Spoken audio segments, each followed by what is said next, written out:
एगो गाना हमारे मोतिहारी जिला पर एगो भाई जी गौले रहले कबो कबो सुनी लाऊ त हमर भाई सब खुश हो जाई लइनवा गा देता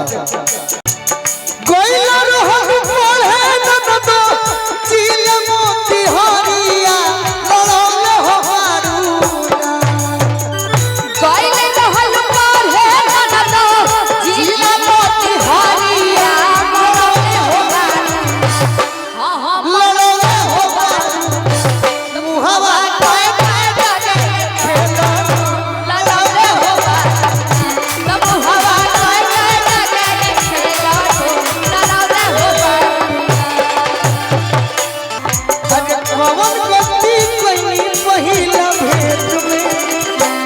राजा जी दरद होता राजा जी दरद होता यानी भाव से कहता दर्द होता पेट मतलब कुछ नया समाचार और जब जब नया समाचार हुई तो यह हम जानो कि काजल जी के पुत्र भाई तो गोलू राजा के भतीजा भाई का भाई गलती कौन गलती कोई पहिला भेंट में अरे कौन गलती कोई पहिला भेंट में ऐसे बोला ऐसे तर बने वाला बाकी बहाना करता रे हे तरी एहने अब हई बनेली का परदेसी गो कि सब जानो तरी बाकी काहे तर अरे हे तरी डाणी आ जाए के बा राजा जी दरद होता राजा जी दरद होता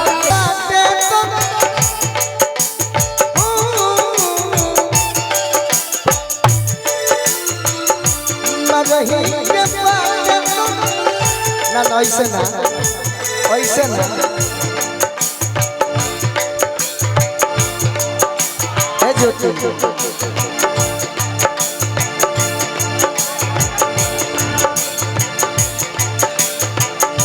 मरही के बाटे तो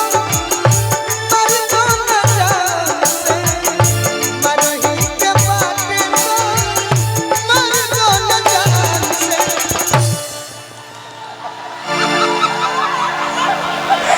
अरे काहे नजरिया के बान से काहे के नजरिया के बान ई माइनर में बानो तने को मेजर हो जाई तो नजरिया के बान से काहे के नजरिया के बान हो गई लइका कहता है जाए घर से निकले लू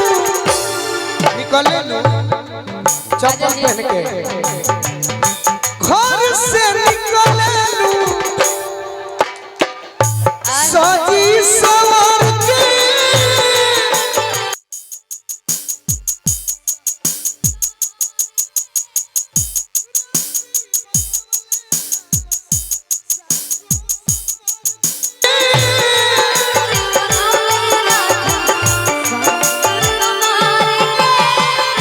राम जी बनवले लागस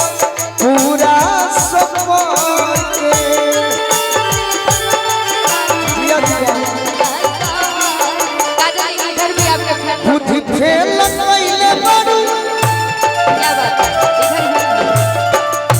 बुद्धि फेल कइले बारू बुढ़वा जवान के ये हमारे पिताजी मैनेजर यादव जी के ओर से पिताजी काहे कहतनी कि पिता से हमरा प्रेम मिलल बा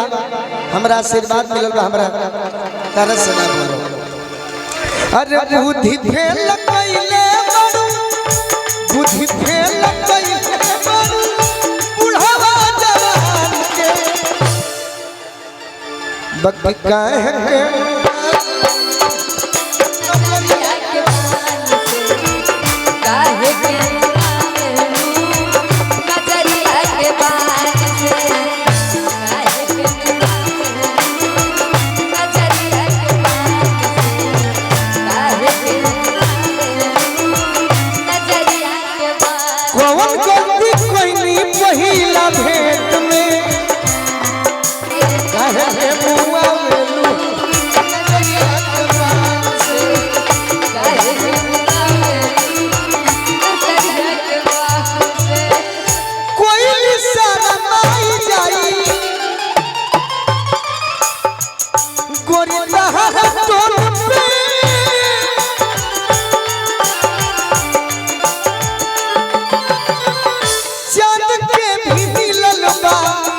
गोराई तो हुस्न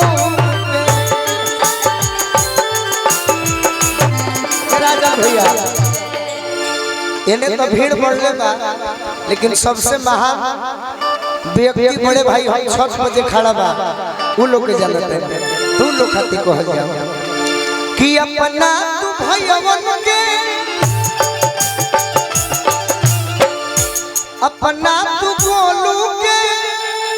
एगो ही गोलू ना जितना लोग खड़ा बा सब है गोलुए है अभी तक भाइयों बोले भैयवन माने हो गई सब अच्छा कि अपना तू गोलू के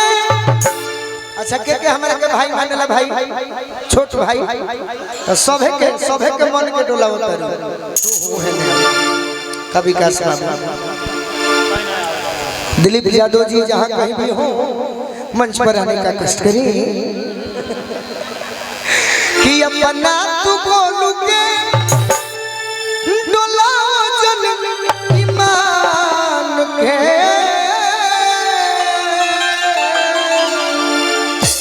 तो काहे के मुआ नजरिया के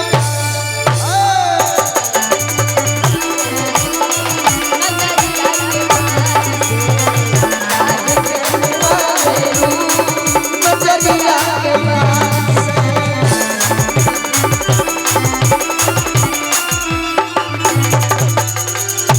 अपना तू गोलू के गलम जमीन कहे के मुआ नजरिया